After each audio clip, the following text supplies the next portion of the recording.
ओम नमः सिद्धिभ्यः। नमो हरिहन्ताणं, नमो सिद्धाणं, नमो ऐर्याणं, नमो वज्रायणं, नमो लोये सौसावणं। मंगलं भगवान् वीरो, मंगलं गौतमो गणे, मंगलं कुंदकुंदार्यो येन धर्मोऽस्तु मंगलम्। सर्वमंगल्यमंगल्यं सर्वकल्याणकारकं, प्रधानं सर्वधर्माणां जयं जयतु शासनं, जयं जयतु शासनम्। नमः श्रीवर्धमानाय निर्दुष्मकलिलात्मने, सालोकानं त्रिलोकानं प्रबुद्ध्या दर्पणयति। चेतिले चेतन चेत्या विना किम चालसी।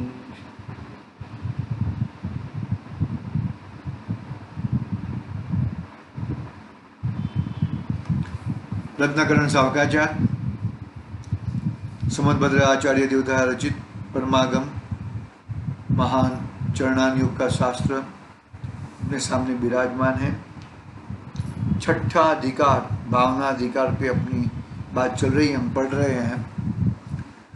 इसमें 16 कारण भावना में साधु समाधि भावना, जो 8वें क्रमांक की भावना है, साधु समाधि भावना, उसकी बात हमने प्रारंभ कल से की थी। 8वीं भावना साधु समाधि, साधु बनना और समाधि ग्रहण करना।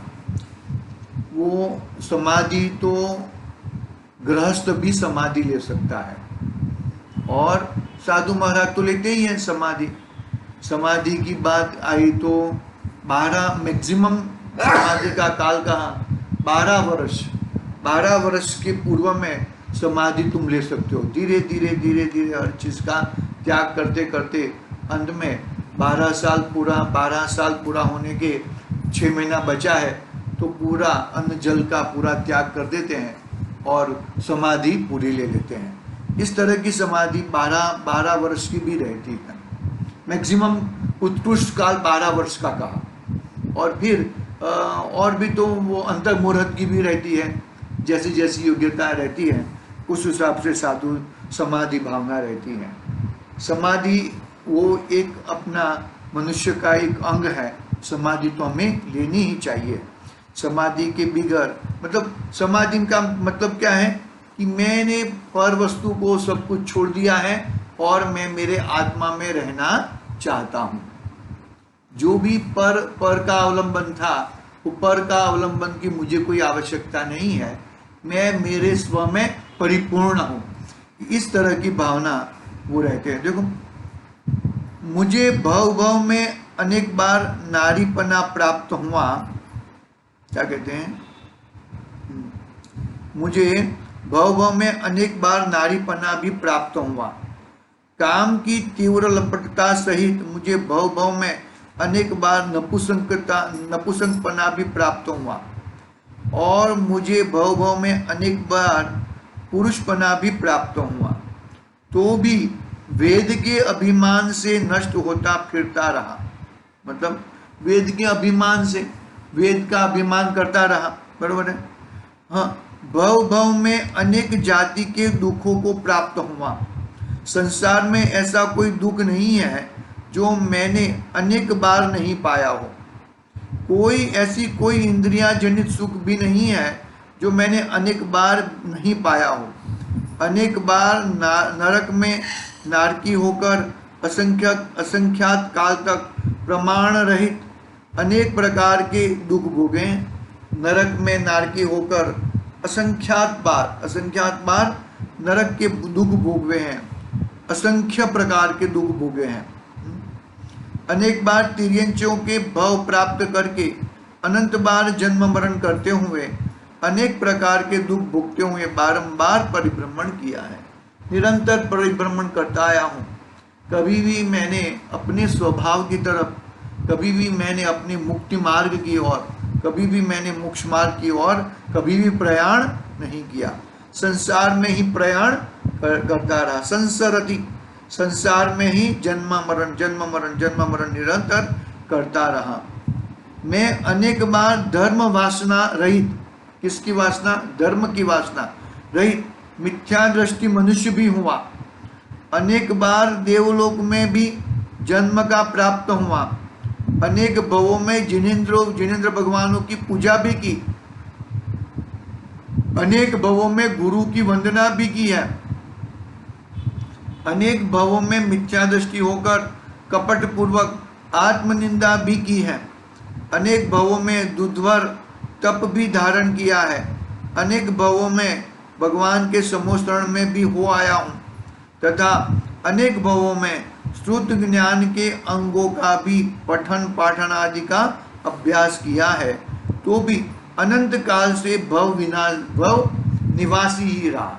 भव विनाशी नहीं बना, लेकिन भव निवासी, भव में ही मतलब संसार में ही परिभ्रमण करता रहा। हम चंदन का श्लोक बोलते हैं ना, संसार ताप विनाशनाय, भवा दुख विनाशनाय। तो ये हमने हमारा संसार का नाश करने के लिए हमने दूसरों के पास जाना नहीं है। अपने संसार का नाश करने के लिए अपने स्वयं के पास, अपने स्वभाव के पास, अपने आत्मा के पास आएंगे तो हमारा ये भव निवासी बंद होएगा और भव विनाशी चालू होएगा। देखो क्या कहते हैं यहाँ पे, यद्यपि जिनेंद्र की पूजा करना, गुरुओं की वंदना करना, आत्मनिंदा करना, दुर्धर तपस्चरण करना, समोस्तरण में जाना, जिन श्रुत के अंगों का अभ्यास करना इत्यादि कार्य प्रशंसा योग्य हैं, पाप का नाश करने वाले हैं, पुण्य बंध के कारण है, तो भी सम्यक दर्शन बिना अकुतार्थ है, अकार्यकारी है, संसार परिभ्रमण को नहीं रोकता। बहुत भगवान की पूजा करनी चाहिए, गुरुओं की वंदना करनी चाहिए, आत्मा निंदा, आत्मा की निंदा यानी कि आत्मा की प्रशंसा, मेरा आत्मा ऐसा है, दुर्धर तपस्चरण करना चाहिए, समोस्तरण में जाके जाना, जिन श्रुत को अंगों का अभ्यास करना इत्यादि कार्य प्रशंसा योग्य है, पाप का नाश कराने वाला है, पुण्य का बंद कराने वाला है। पुण्य का बंद भी होएगा, पाप का नाश भी होएगा, तो भी सम्यक दर्शन बिना अकुतार्थ है, अकार्यकारी है। क्यों? क्योंकि सम्यक दर्शन से मेरी शुरुआत होती है, मेरे धर्म की, मेरे मोक्ष मार्ग की, मेरे अपने स्वरूप में स्वरूपाचरण की, स्वरूपाचरण चारित्र की सम्यक दर्शन से शुरुआत होती है। देखो, संसार परिभ्रमण को नहीं रोक सकते। कौन कौन से ऊपर के जो भी क्रिया किए ना, जिनेंद्र भगवान की पूजन, गुरुओं की वंदना, आत्मनिंदा मतलब आत्म प्रशंसा करना, दुर्धर तपस्चरण करना, समोस्तरण में जाना, जिन श्रुत अंगों का अभ्यास कार्य प्रशंसा करना, ये सब कार्य करने के बावजूद भी यदि सम्यक दर्शन नहीं है तो तेरा मोक्ष मार्ग में एक कदम भी आगे बढ़ता नहीं है, ऐसा कहते हैं। सम्यक दर्शन के बिना समस्त क्रिया पुण्य का बंद करने वाली है, वो पुण्य का बंद करने वाली है। सम्यक दर्शन सहित हो तो संसार का नाश कर सकती है। सम्यक दर्शन के बिगड़ ये सब क्रियाएं, पुण्य तो हो सकता है लेकिन सम्यक दर्शन होएगा तो संसार का नाश करेगी। हमें तो हमारा संसार का नाश करना है।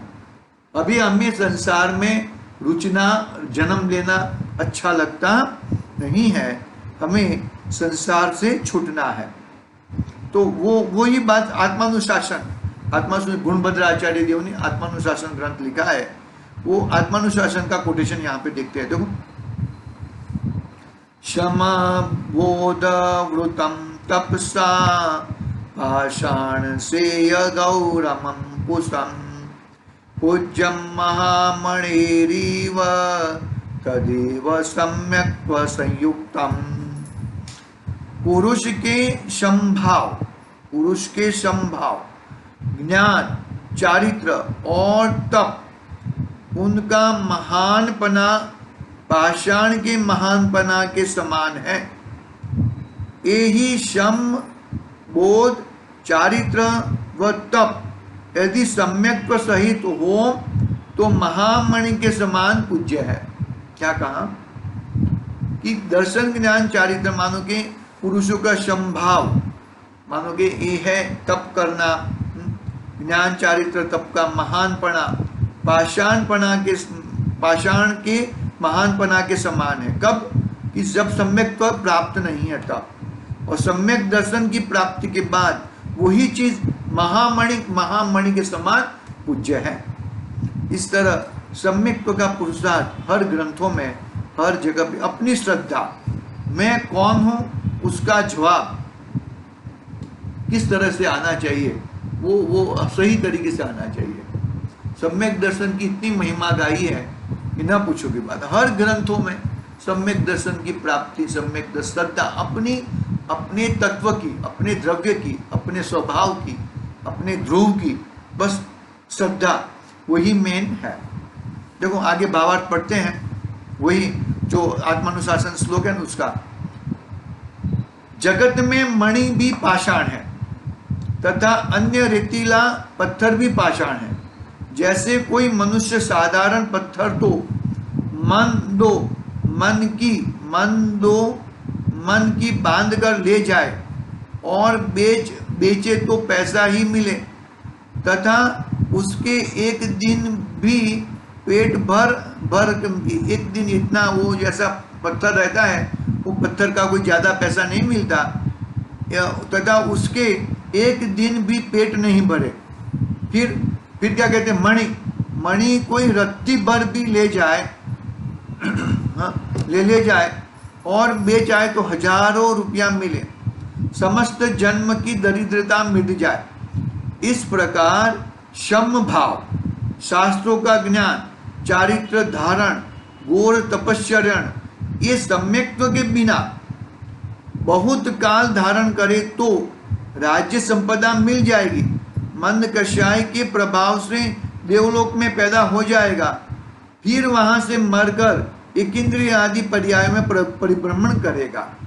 परंतु यदि ये यानी कि क्या, जो चारित्र है, शमदम है, तप है, वो सब सम्यक्त्व सहित होए तो संसार परिभ्रमण का नाश करने का मुक्ति हो जाएगा। यानी कि मुख्यतः भावार्थ में भी सम्यक दर्शन की महिमा जबरदस्त बताई। सम्यक दर्शन के बिगर हमारा जीवन अधूरा है, हमारा जीव के समान नहीं कहा जाता। समदभद्र आचार्य देव ने तो इतना तक कह दिया कि जितने सम्यक दृष्टि जीव है वही सही मायने में जीव है, बाकी सम्यक दर्शन के बिगड़ के जो जीव है वो तो एक भव, दो भव, तीन भव वापस निगोद आदि में जाने वाले ही है, नरक आदि में जाने वाले ही है, तिर्यंच आदि में जाने वाले ही है। तो मेन बात क्या हुआ कि तुम्हें यदि सम्यक दर्शन की प्राप्ति हुई तो ही तुम संसार का एक थोड़ा पल भर भी संसार से छूट रहे हो, नहीं तो देखो क्या कहते आगे। सम्यक्त्व के बिना जो मिथ्या दृष्टि है वह जिनराज की पुनर्पूजन करे, निर्गंध गुरु की वंदना करे, समोसरण में जाए, जिनागम का अभ्यास करे, उत्कृष्ट तप करे तो भी अनंत काल तक संसार में ही निवास करता रहेगा। जब सम्यक दर्शन की महिमा गा रहे हैं, इस तीन लोक में सुख दुख की सभी सामग्री इस जीव में अनंत बार पाई है, बरोबर है। अनंत बार सामग्री जो भी है, सामग्री मिलती है वो अनंत बार पाई है, कुछ भी दुर्लभ नहीं है, बाहर की सामग्री कुछ भी दुर्लभ नहीं है। एक साधु समाधि रूप जो रत्नत्रय की लब्धि है उसे निर्विघ्न परलोक तक जाना दुर्लभ है। साधु समाधि मतलब सम्यक्त्व की प्राप्ति के सहित, रत्नत्रय की प्राप्ति के सहित साधु समाधि प्राप्त करना वो दुर्लभ है।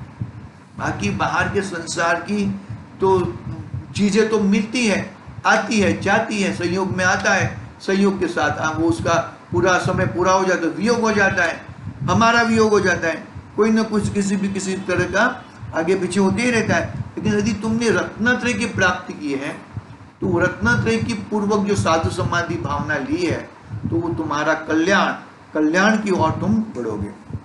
साधु समाधि चतुर्गति में परिभ्रमण के दुख का अभाव करके निश्चल स्वाधीन अनंत सुख की प्राप्ति कराती है। साधु समाधि जो पुरुष साधु समाधि भावना को निर्विघ्न रूप से प्राप्त करने के लिए इस भावना का भाता हुआ इसका महान अर्घ उतारण करता है, वह शीघ्र ही संसार समुद्र को पार करके अष्ट गुणों का धारक सिद्ध भगवान बन जाते हैं। इस प्रकार साधु समाधि की नाम की 8वीं भावना का वर्णन हुआ। साधु समाधि में क्या मुख्यत्व क्या कहा कि सम्यक दर्शन सहित रत्नत्रय धारण करके, रत्नत्रय व्रत धारण करके हमें साधु समाधि यानी कि हमारी समाधि होनी चाहिए, हमारी समाधि लेनी चाहिए।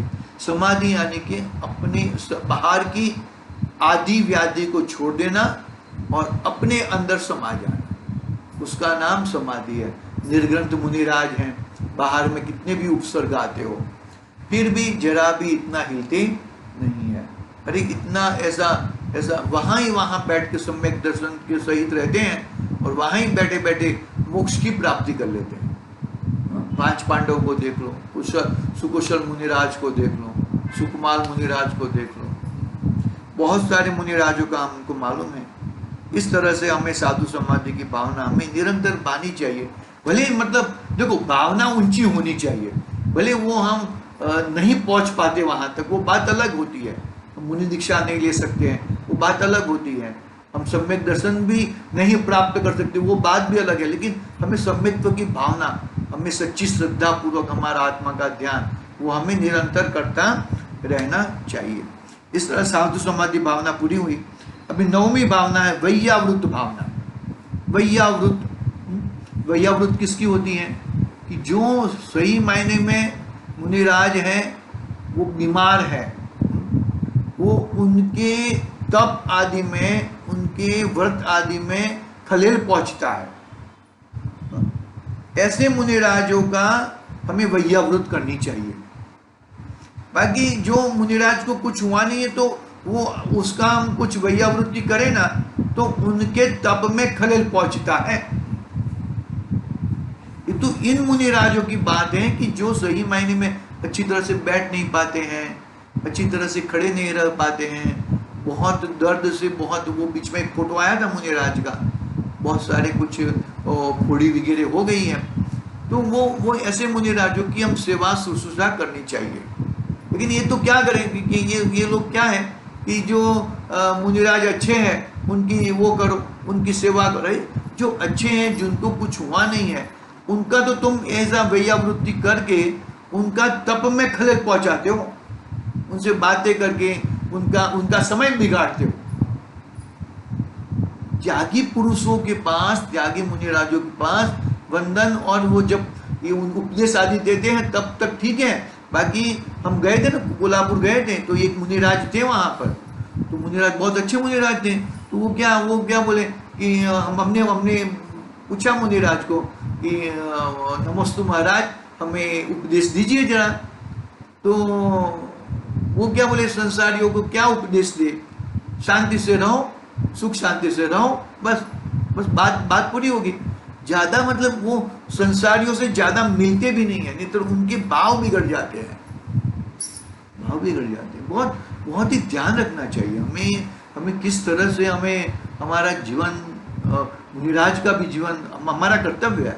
श्रावक का बहुत ज्यादा कर्तव्य है मुनिराज से। मुनिराज का तो कर्तव्य है ही, वो तो 28 मूलगुण निरतिचार पालन करते हैं, अपने चारित्र में रहते हैं, स्वरूपाचरण चारित्र में अपना यथाख्या चारित्र की पुरुषार्थ करते हैं। तो ये तो है मुनिराज का, लेकिन श्रावक का भी इतना ही कर्तव्य है। देखो वैयावृत्ति भावना में क्या कहते हैं, देखो पढ़ते हैं हम। अब वैयावृत्ति नाम की 9वीं भावना का वर्णन करते हैं। कोढ़, पेट के रोग, आमवात, संग्रहणी, कठोदर, सफोदर, नेत्रशूल, कर्णशूल, शीर्षूल, दंतशूल तथा ज्वर, काश, श्वास, जरा इत्यादि रोगों से जो पीड़ित जो मुनिराज तथा श्राविक है उनको निर्दोष आहार, औषधि, वसतिका आदि देकर सेवा शुश्रूषा करना, विनय करना, आदर करना, दुख दूर करने का यत्न करना, यह सब वैयावृत है। तब जो मुनिराज सही मायने में ऐसे बीमार है, बीमार हो जाते हैं ना, शरीर है तो बीमार तो होने वाला ही है, तो ऐसे वो ऐसे बीमार मुनिराजों की वैयावृत्ति करके उनकी वो त्याग भावना में बढ़ानी चाहिए। उनको उनका मतलब उनको ऐसे बताना चाहिए कि भाई ये देह विनश्वर है, आत्म परमात्मा है। इस तरह की बातें उनको बता कर वो शरीर की लोलुपता में न चले जाए और आत्मा के समीप रहे, ऐसा पुरुषार्थ हमें वो करना चाहिए। इस तरह की होता है, वो बोल नहीं सकते हैं, सुन नहीं सकते हैं, तो कैसे करेंगे? बहुत ही अच्छी तरह से हमें करना चाहिए। हाँ, जो तप द्वारा तपे हुए हो किंतु रोग सहित शरीर हो, तप करते हो लेकिन रोग सहित शरीर हो, उनका दुख देकर उनके लिए प्रासुक औषधि तथा पथ्य आदि द्वारा रोग का उपशमन करना वह वैयावृत भावना है। तप करते हैं लेकिन बहुत शरीर रोगी है, तो ऐसे उनकी करना चाहिए। मुनियों के 10 भेद होने से वैयावृत भी 10 भेद है। मुनियों के 10 भेद का है। मुनिराज के 10 प्रकार के भेद होते हैं: आचार्य, उपाध्याय, तपस्वी, शैख्य, ग्लान, गण, कुल, संग, साधु और मनोज्ञ। ऐसे मुनिराज के 10 भेद का है। पहले तो आचार्य, दूसरे उपाध्याय, और बाकी ये सब है साधु में आ जाते हैं। तपस्वी साधु हैं, शैख्य साधु हैं, ग्लान साधु हैं, गण साधु है, कुल साधु है, संग साधु है, मनोज्ञ है। इस प्रकार 10 प्रकार के मुनियों की परस्पर वैयावृत्ति होती है। काय की चेष्टा द्वारा अन्य द्रव्यों से दुख, वेदन आदि दूर करने का कार्य, व्यापार करना, प्रवर्तन करना वह वैयावृत है। वैयावृत हम लोग करते हैं, लेकिन मुनिराज की वैयावृत्ति होती है, उनका वैयावृत गुण होता है, वैयावृत भावना होती है। ऐसा सोचते नहीं है कि मुझे इतना और करे, इस तरह की भावना होती नहीं है। 10 प्रकार के मुनियों का स्वरूप जानना, जिनसे स्वर्ग मोक्ष सुख के बीच जो व्रत हैं उनको आदर सहित ग्रहण करके भव्य जीव अपने हित के लिए पालते हैं, आचरण करते हैं। ऐसे सम्यक ज्ञान आदि गुणों के धारक आचार्य हैं। क्या कहा? आचार्य हैं। कैसे हैं? स्वर्ग सुख में, स्वर्ग सुख के मोक्ष सुख, स्वर्ग और मोक्ष सुख के बीज वाये हैं, निरंतर आचरण करते हैं, ऐसे आचार्य हैं। और फिर आगे उपाध्याय की बात करते हैं, जिसका सामीप्य प्राप्त करके आगम का अध्ययन करते हैं और व्रतशील श्रुत के आधार से उपाध्याय है। व्रतशील श्रुत का पूरा पठन पाठन है, वो उपाध्याय मुनिराज है। फिर जो महान अंशनादि तप करते वो तपस्वी है। जो निरंतर श्रुत के शिक्षण में तत्पर तथा व्रतों की भावना में तत्पर रहते वो शैख्य है। रोगादि द्वारा जिनका शरीर दुख हो वह ग्लान है। जो शरीर है दुखों से है, तो वो ग्लान नाम के मुनिराज हैं। जो वृद्ध मुनियों की परिपाटी में है वह गण है। वृद्ध हो गए हैं, उम्र हो गई है मुनिराज की, तो वो गण। अपने को दीक्षा देने वाले आचार्य के जो शिष्य है वो कुल है। ऋषि, यति, मुनि, अनगार, इन 4 प्रकार के मुनियों का जो समूह है वह संघ है। ऋषि, यति, मुनि और अनगार। वो एक अनगार એટલે शरीर के ऊपर एक भी वस्त्र नहीं, ऐसा अनगार। ये 4 प्रकार के मुनियों का जो समूह है वो क्या है? वो संघ है। संघ कहा ना, संघ में 4 प्रकार के ऋषि, यति, मुनि और अनगार। उसकी बात आएगी। बहुत समय से जो दीक्षित है वो साधु है। बहुत सारे समय से दीक्षित है वो साधु है। ठीक है, इसके आगे की बात कल करेंगे, समय हो गया है। थोड़ा है, कल पढ़ेंगे। आज के लिए ओम नमः सिद्धि व्याह। निज निधि निज में बताई,